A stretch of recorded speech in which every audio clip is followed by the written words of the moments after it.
end up being a social worker. Right. Could you share some information in that area with me? I can do that because I think I had worked as a high school and middle school student at Chinese hospital and in a medical laboratory. So I was all set to go into the biological sciences. But then during my first year of college, the YWCA had a summer program in New York City at the Bowery. So I lived in a settlement house for 6 weeks, and for the first time, you know, we came from a community where we were all poor, except that our life was so close and intimate. I don't think we thought of ourselves as poor, but our parents reminded us that we were poor all the time. Which means, according to Chinese tradition, you know, you pull yourself out of poverty and then you pull us along with you by getting a higher education, going into the professions, and being able to earn more money than we ever could. So that was the thought, go into biological sciences.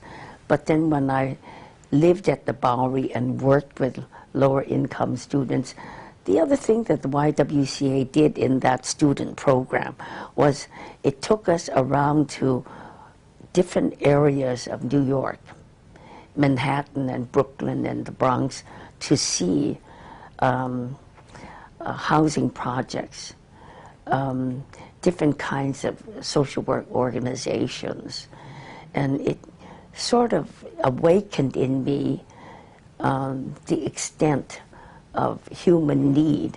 And of course, I'm sure it was latent in me all the time because we grew up in poverty.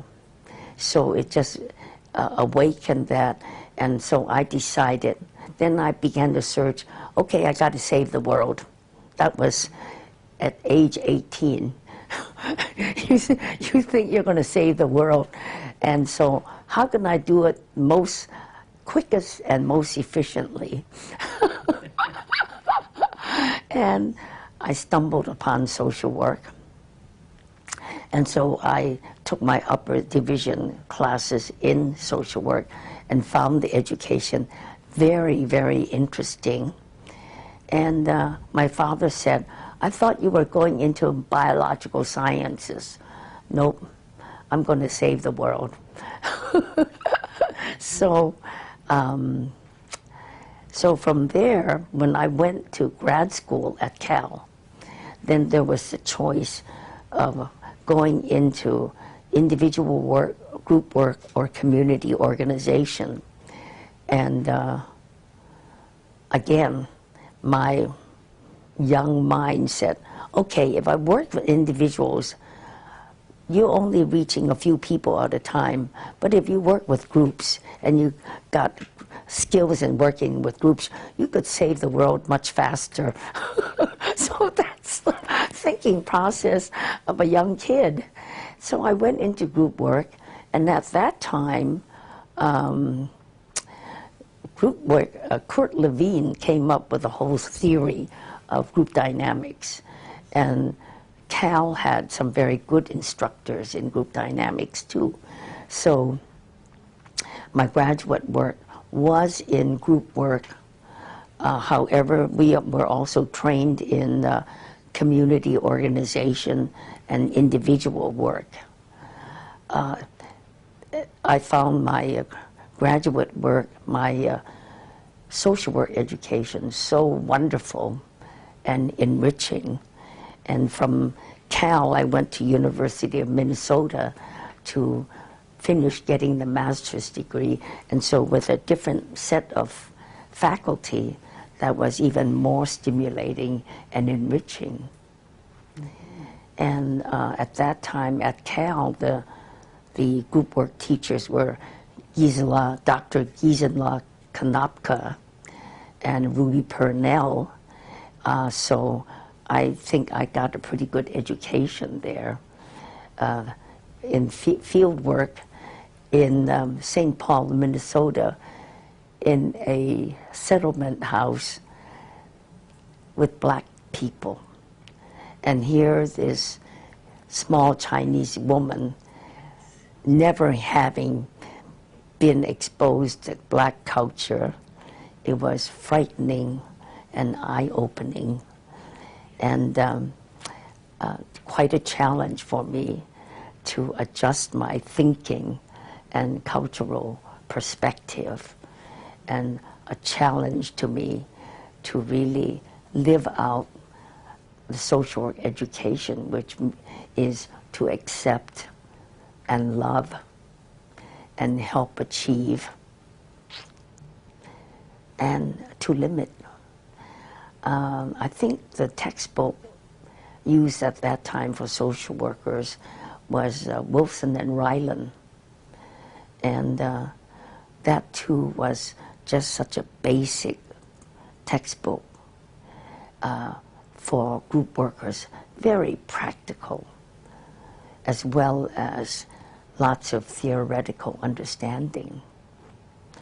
So you can see what led me into the field. And how you established the foundation. And then when you finished your graduate work, did you come back to California at that time? Yes, we came back because we were not accustomed to the snow and icy conditions. We came home to California, came home to the Bay Area actually. And my first job was, of all things, with the Oakland Recreation Department.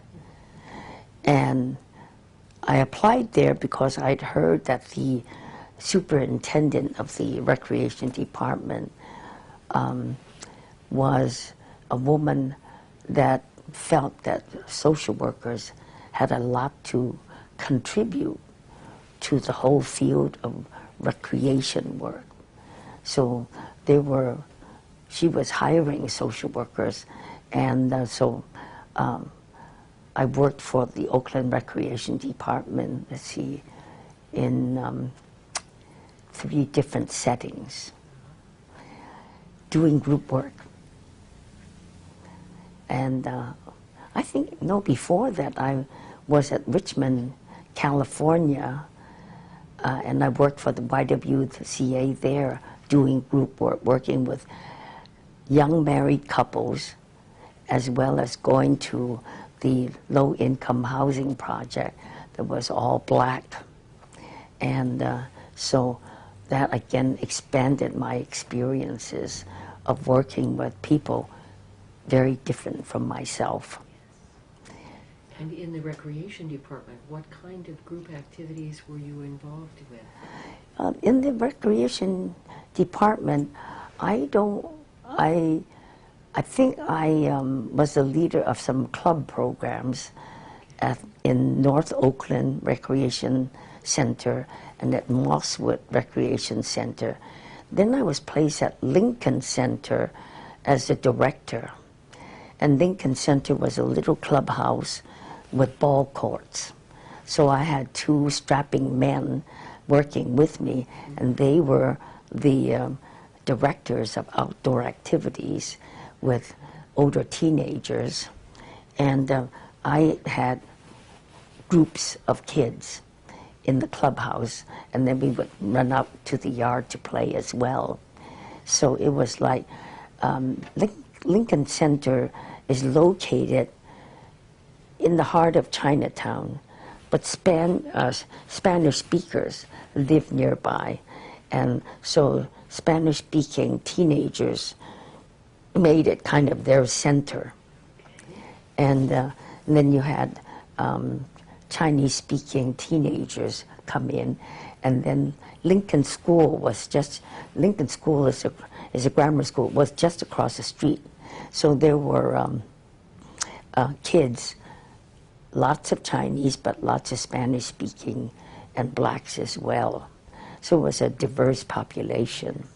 Yes.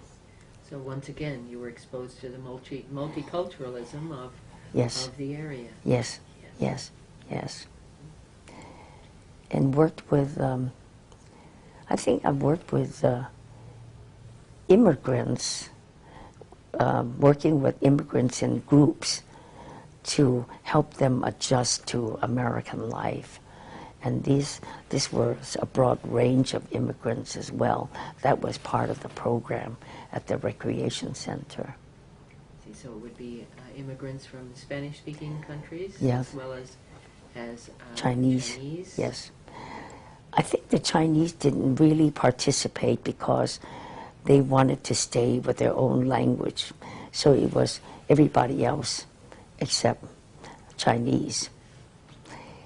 And finally, we were homesick for San Francisco, so we moved back to San Francisco. And by then, I was pregnant with my first child, and while being pregnant with her, I simply worked in a part-time job as a social worker with deaf and hard of hearing children, and that was preschool kids that came in to be tested, and then had a little preschool program going on. I didn't work there very long because then I stopped to have my children, and I think I did not resume working until the kids were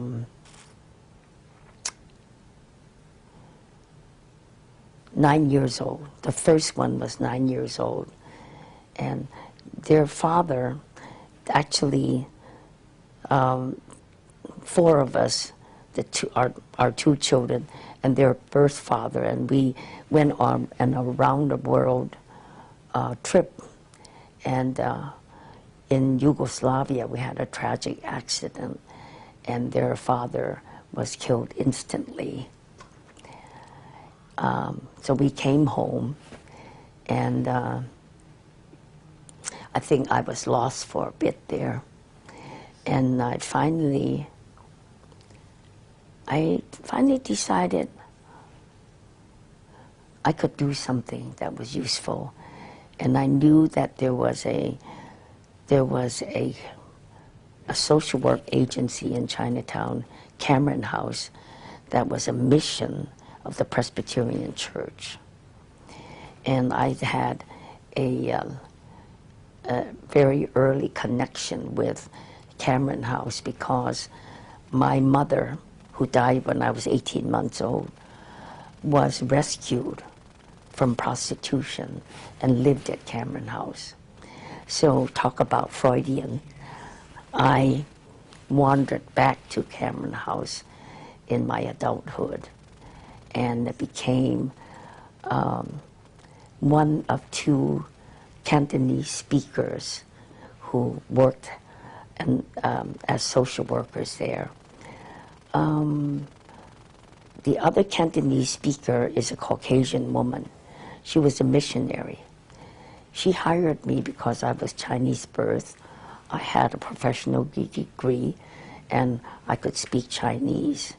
And so that was kind of like then finding a niche that lasted for almost 18 years, working with Chinese-speaking people. And at that time, I was the only Chinese-speaking person with a professional degree who was of that same ethnic background.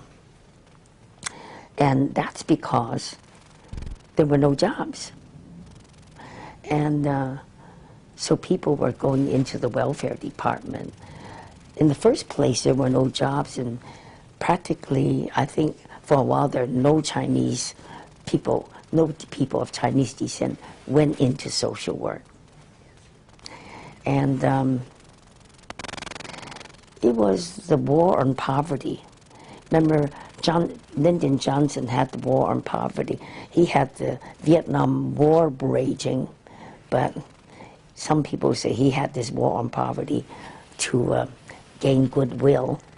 So one of the things I did was work with several men who were working on getting Chinatown to be a target area. See, that was how money was allocated, was if you proved a need in your community. So we wrote up the proposal, we did the research, you know, we had practical experience already, we knew our people, so we succeeded on making Chinatown a target area, which meant this influx of money. And with that influx of money, then self-help for the elderly could be founded, Chinatown Child Development Center could be founded, Newcomer Service Center could be founded. Before these agencies were started, while working at Cameron House, I had to serve a range from little kids, parents with little kids,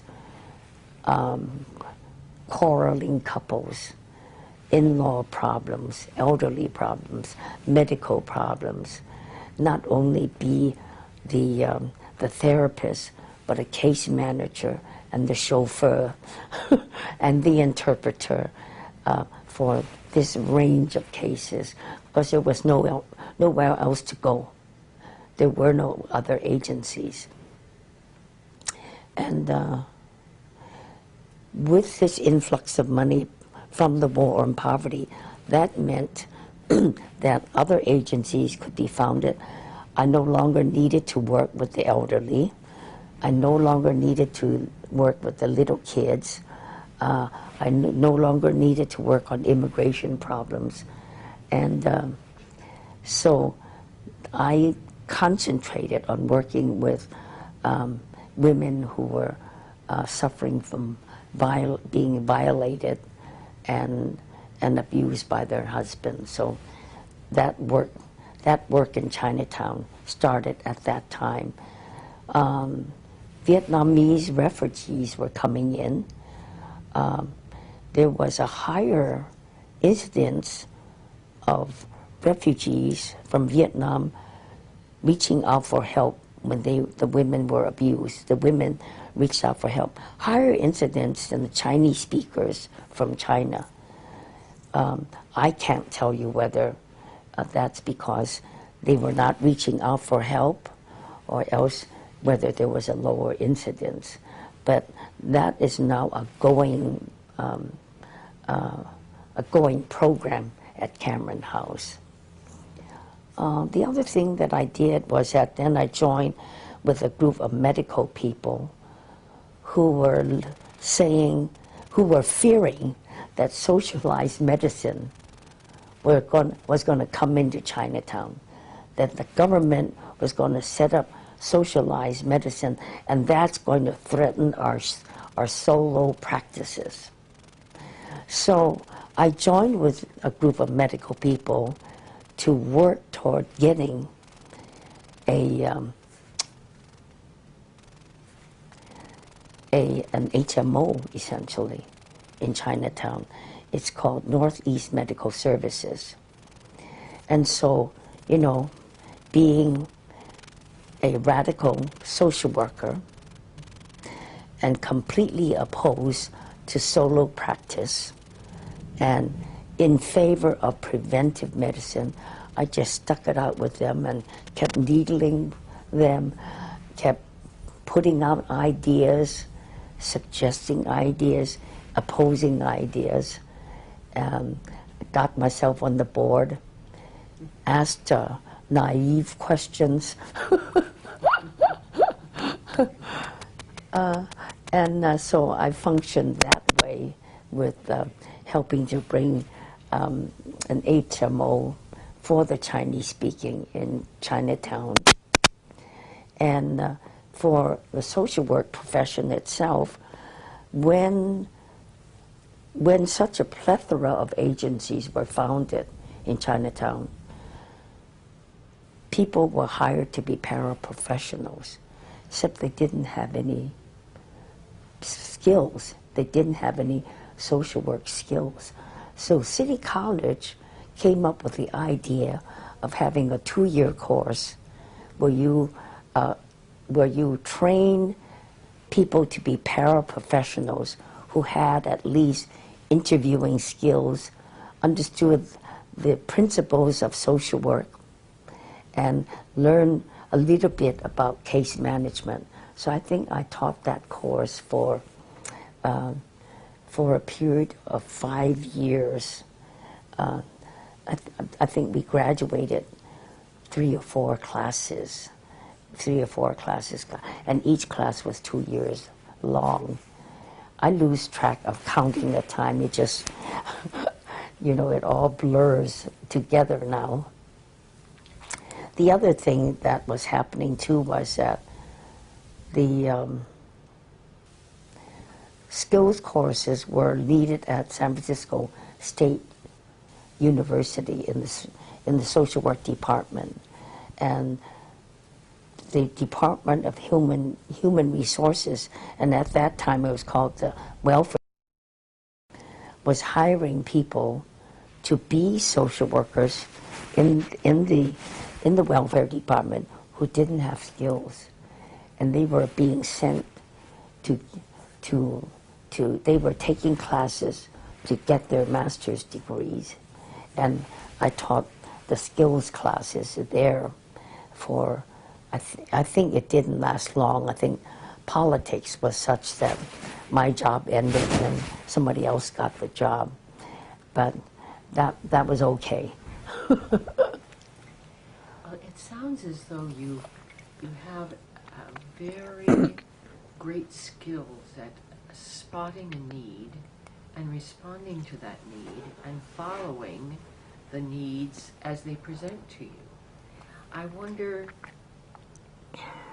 how is it that you recognized which of the many needs presented were the ones that you should pursue? I don't know. I really don't know that.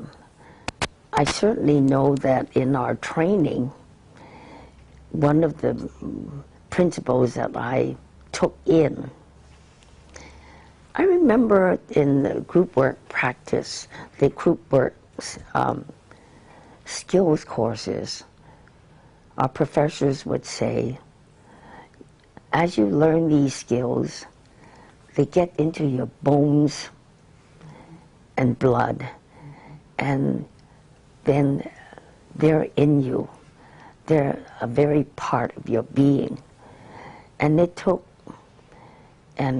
after a while I realized that's really true, that being a good listener and responding in an empathetic fashion then became a part of my personhood.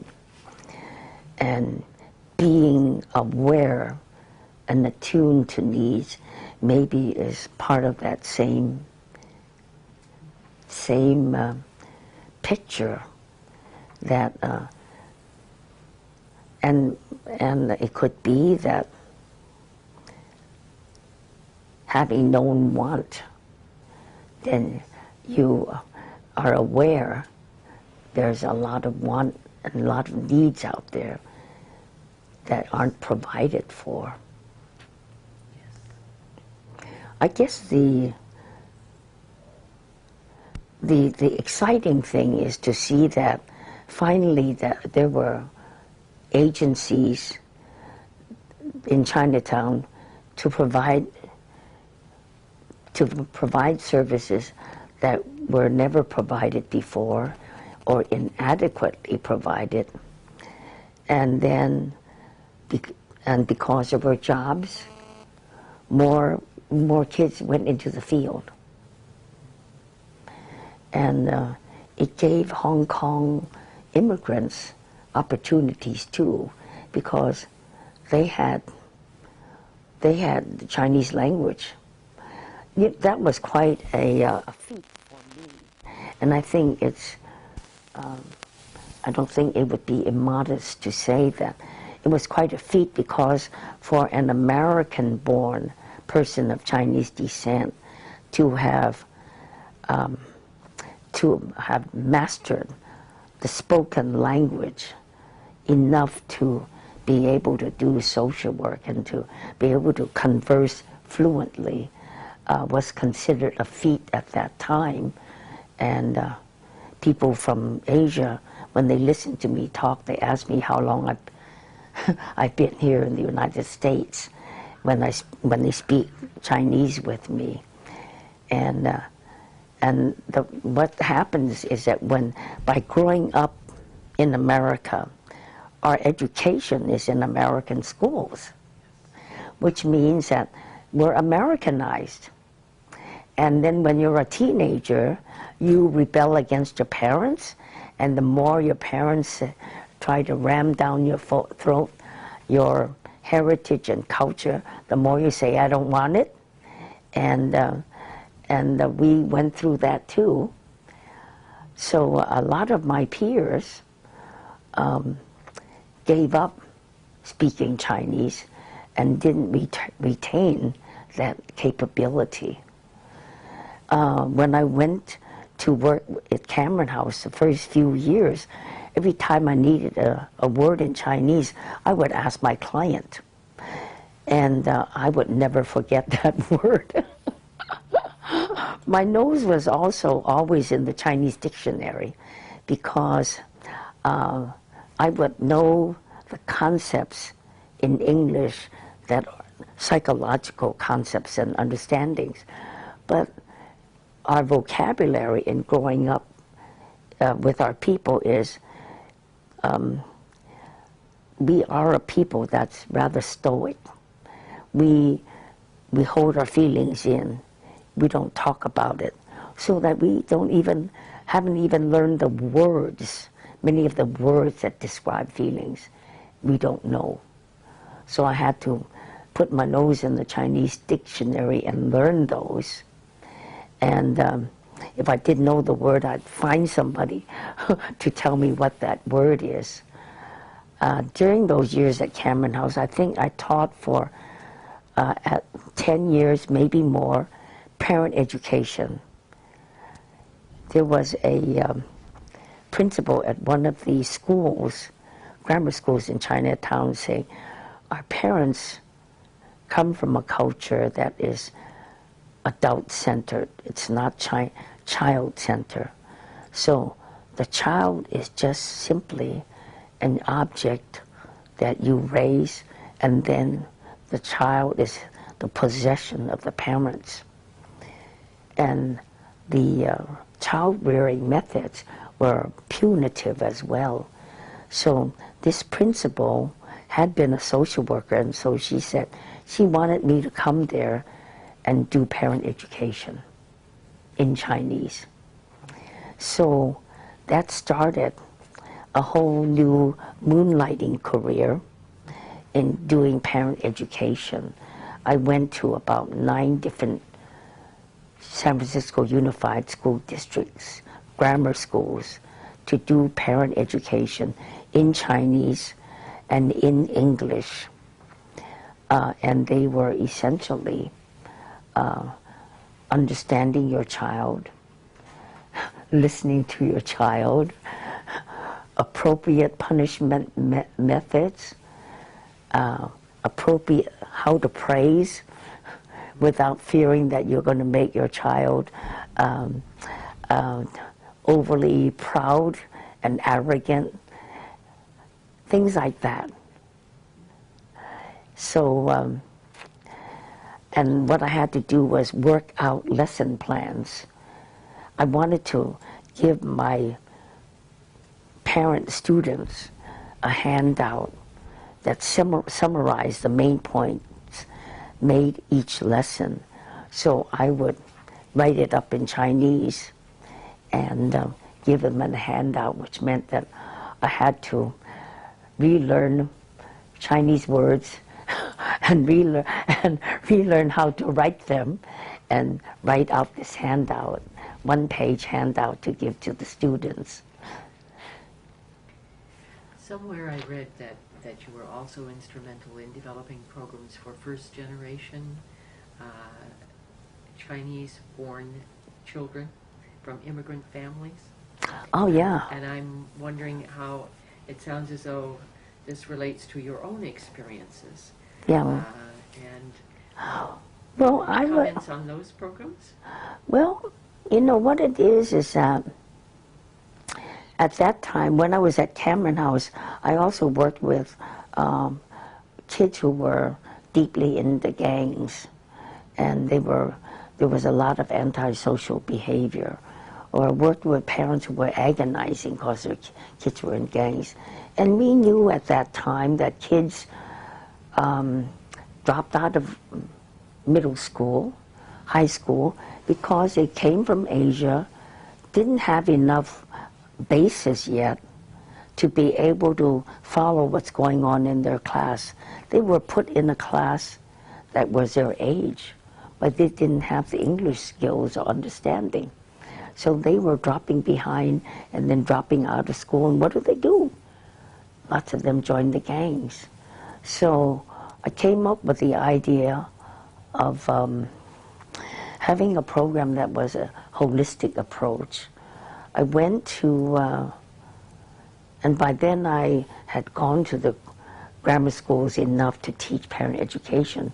So I had the contacts with the principals and the teachers. So what I did was Family Service Agency got funding and gave me carte blanche. So I went to the schools and I said, give me the names of your most at risk. I went to the 6th grade classes. Give me the names. Those are the kids that are about to go into middle school. Give me the names of your most at-risk kids. And so I did a program with a group of 30, 35 at-risk kids from who were going to Francisco Middle School or about to go there, and I had them come for after-school tutoring. So that meant organizing a corps of volunteers to tutor them in their homework. But then knowing that kids want to play, the promise was that you come for tutoring every day. On Friday we have club activities. And then once a month we have an evening event where you and your parents come. And we talk about parents and kids, issues that come up between them, such as how much allowance should they have? You know, how do I help them with their homework? How much television should they watch? What kind of television should they be watching? Kind of practical things that parents and kids struggle with each other over. And we would take it a step further, and we'd have family field trips. You know, we'd go into the country and pick fruit. So it was an attempt to have a holistic program. Sounds wonderful. Yeah. It was kind of like my idea of how families should be served. And it sounds as if it drew on many of your experiences as a social worker. Yeah, it did. Going way back to your early experiences in the recreation department. Yes, it did. Yeah. Sounds wonderful. Yeah, yeah. Wonder if we might take a short break. So, Okay. all right. The next challenge I had was that Jewish family, let's see, Jewish Families and Children's Services. There was a social worker on that staff who had the dream that if we put social workers in schools, to precede these comments, by that time, that was in the early 1980s, and even before then, Proposition 13 had really reduced the amount of money schools were getting. So one of the first to go were social workers, school social workers. So there were no school social workers anymore for years and years. And I became very aware of it because when I was working at Cameron House, kids would be referred, and sometimes they showed up and sometimes they didn't. And then when I did struggle with them, it was struggling with the kid in the office. So, and if I was lucky, I got the parent. So then, when this social worker at Jewish Family and Children's Services came up with the idea, she got a grant and said, if we send social workers, and they hired 2 of us to go to schools. So I went to 3, my colleague went to 3, and we make it very clear to the faculties, we're not there to fix the kids. We're not there to do individual work. We're there to collaborate with teachers and with the principal regarding things that concern you about the school or about the kids. And she was trying to prove that this also could make a difference in the life of the school and in the life of the kids. So that project went on for 3 years. And from that project, then when it ended, one of the schools I went to, out of its own funds, hired me for at least 5 years to come as its social worker. And at that time, after discussing with her, I decided that model had a lot of merit, but I think a better model would be to collaborate with the teachers, collaborate with the principal, to look at what's going on in the whole system, to look at what's going on in the dynamic between the kid and the teacher, between the kid and other kids, and the part that the parents played in it. So what I did was I worked with the principal on systemic problems in the school, and then I worked with the teachers around kids that they couldn't handle. I brought in the parents. You know, I saw the kids individually. I formed groups with several of the kids, and had the kids impact each other. And brought feuding parents in who were divorced but feuding over the kid, brought them in, and in order to say, you know, here are some agreements you need to make, you know, this is what's happening with your child. So I felt that model of what a social worker needs to do made a lot more sense. So, and it was from having done that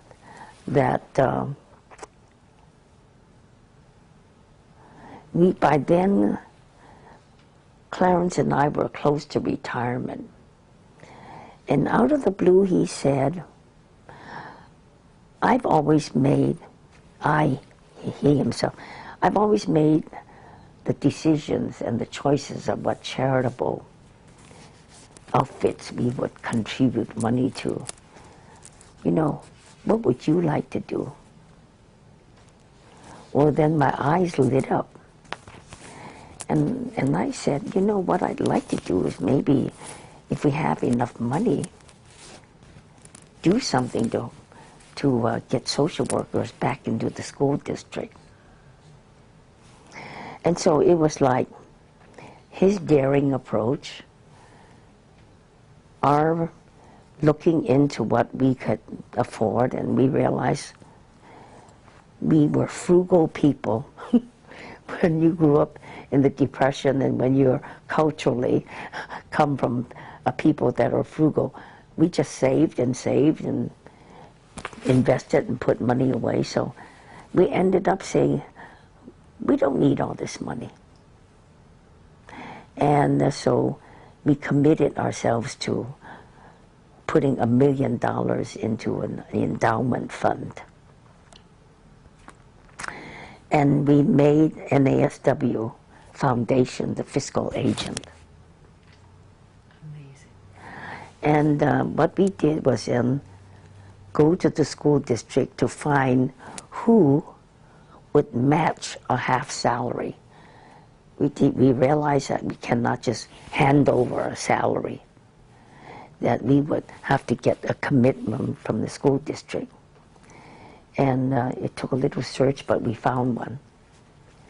And so it's the director of the school health departments. So she was willing to go half and half. By then, That, I just have to comment that is an absolutely remarkable story. oh, yeah, it's like... And the power of one person to be able to make a difference for a cause to which one is really committed. Yeah, well, it was like, maybe, I think really that proves that money talks. And we realized that we could use this. And so, meanwhile, my friend Bruce and I were lobbying the superintendent. I had her over for lunch. Took several calls, but she came, and I spent the time listening to her. And then I slipped in remarks about how important social workers are. We got her assistant superintendent to come to the house. We met with I figured out who the people on the Board of Education have larger influence. I had them come over to the house for lunch. And all of these people need to talk about themselves. So that's wonderful. That's what we do. Is we listen and we are emotionally nurturing. And then we slip in that social workers are really, important. And we have this endowment, and we didn't need to rub that in. They knew. And so then I think Dan Kelly said, you want me to set up a meeting with the superintendent to talk about social workers? Yes.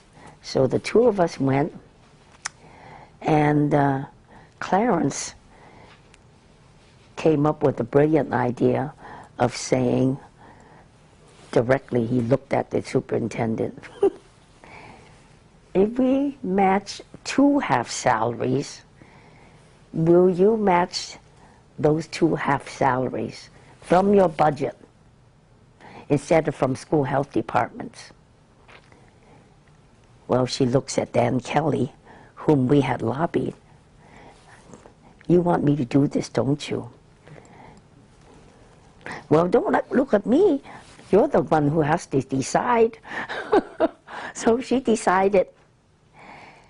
And then fortuitously, that same year, one of the supervisors of San Francisco came up with Proposition H, the school enrichment program, where he proposed legislation whereby the Board of Supervisors, out of its own budget, every year would put so much money into the school district for sports, preschool education, arts, music, that's sports, library, arts, music, first 5.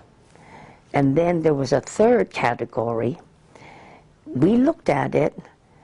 There were social workers down at the bottom, along with plumbers and electricians, for in-kind services.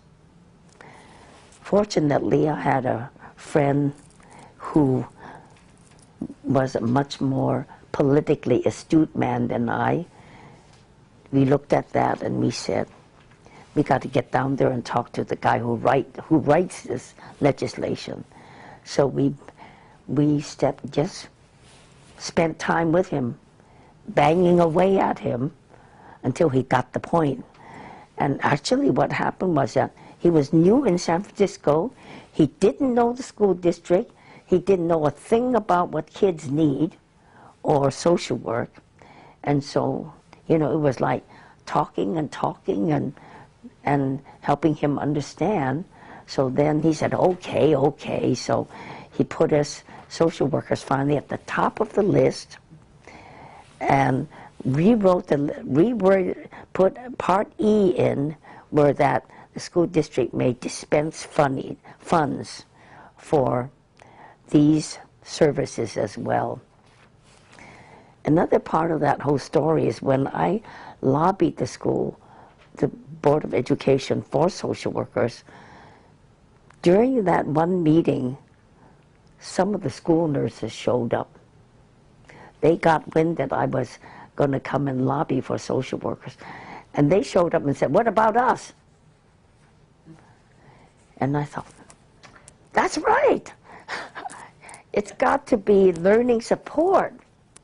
So ever since then, we lobbied and got money and support for nurses and social workers. And then I got the superintendent to put me on that Prop H committee, the group that was going to plan on how the money was going to be spent, and worked with educating that committee, found the people who would probably make a difference in how decisions were made, got to them, dealt with a big criticizer of social workers. And so now there's a half-time social worker in every grammar school in San Francisco. Isn't that remarkable? So we started out with 0, then 1, then 2. Oh, I forgot that part of this story is that when we went to that superintendent's office and she said, okay, she'll match 2, at the next Board of Education meeting, they wanted us there because they wanted to give us some kind of certificate, thank you. And then she presented her budget to her Board of Education. Her budget called for 10 new social workers and 10 new nurses. So it started with that, from 0 to 1 to 2 to 10, 10, 10, and then Prop H came in, and we moved from Prop H from 10 to every school now. I can definitely see why you have been identified as an advocate. Oh. And it appears to be a theme that runs throughout your career. Yeah. That where you've seen the need, you've taken action. Yeah. And your action has been to join, to bring people together, to educate, to move a process along. Yeah. Just remarkable. Well, and learn where the power is and work with the power. Yes. Yes. A very powerful lesson. Yeah. We have a few minutes left on the tape, about 5 minutes, 6 minutes, 7 minutes. Are there some comments you'd like to make in the last 7 minutes, things you'd like to share? I don't know. First of all, I think that simply being the education that a social worker gets is a wonderful education. You know, and I think the profession gives us a broader understanding of humankind. And I recognize this particularly because one of the persons that really put up a fight on the Prop H committee was a person who's an MFT. And she was yelling that social workers don't do anything, that all they do is send kids out and have meetings and so on. So she didn't understand the holistic approach, and she didn't understand the systems approach to working with people. And I think that that's what it is that that if you work with people, and if you understand social needs, that then you need to be looking at systems, because systems impact one another. Clarence put up a note for me to remind me that one of our themes in the Learning Springboard Endowment is that you wanted to emphasize that social workers particularly be in grade schools, because that's where we want to help kids and families, so in order to waylay and prevent serious development of problems later on.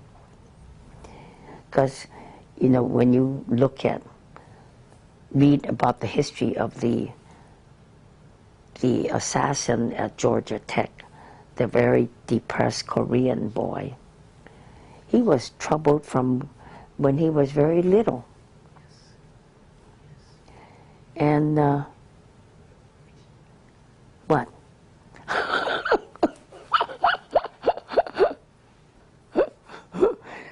And I think also,